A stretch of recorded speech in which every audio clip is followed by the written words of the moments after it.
Hello student, आज की class में हम लोग पढ़ेंगे कोल, पेट्रोलियम, नेचुरल गैस।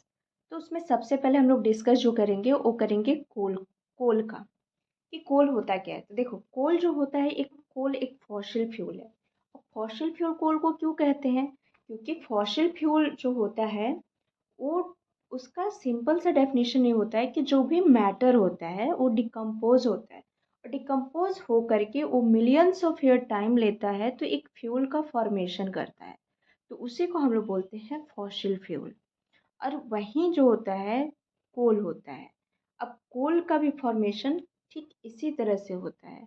कोल के फॉर्मेशन में क्या होता है कि मैटर को, प्लांट को, इस जो वो क्या होता है, प्लांट डिकम्पोज होता है, मिलियंस ऑफ ईयर टाइम लेता है, तो जा कर के कोल का फॉर्मेशन होता है।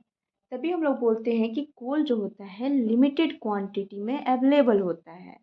अगर इसको ओवर यूज़ करें तो ये क्या होगा, फ्यूचर के लिए हमारा डेंजर हो जाएगा, फ्यूचर हमारा सेफ नहीं रहेगा।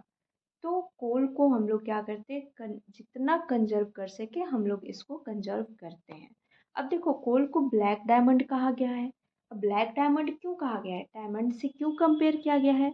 एक तो फर्स्टली कोल जो होता है ब्लैक कलर का होता है और बहुत ही शाइनी शाइनी भी होता है, लस्ट्रस होता है।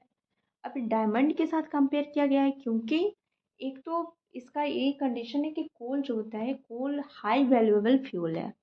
इसका वैल्यू बहुत है मार्केट में, इंडस्ट्रीज़ में काफ़ी यूजेस होता है कोल का।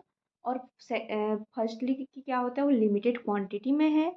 तो इसकी क्या होती है कि इसकी, अगर हम लोग प्राइस वाइज चाहते हैं, ये बहुत ही हाई होती है, कॉस्टेबल होती है। तो इसलिए इसको बोलते हैं कि इसको डायमंड से कंपेयर करते हैं।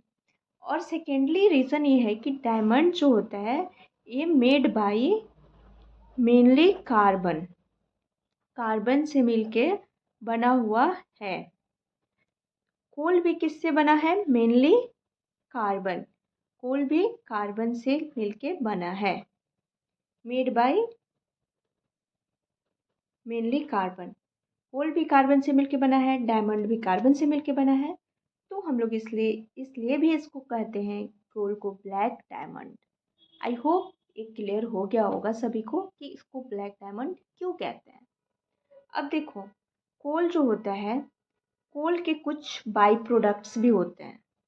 अब कोल के कुछ बाई प्रोडक्ट्स होते हैं, तो इसको कैसे ऑब्टेन किया जाता है, तो इसको हम लोग जो है नेक्स्ट क्लास में डिस्कस करेंगे। आज के लिए बस इतना ही है। अगर आपको कोई भी डाउट हो तो you are free to comment, आप कमेंट करो। आपको अगर किसी भी केमिस्ट्री की किसी भी टॉपिक में अगर आपको डाउट है तो आप कमेंट पे उस टॉपिक को रखो, मैं उसको एक्सप्लेन करूँगी, उसके लिए एक नया वीडियो भी लाऊँगी। ओके।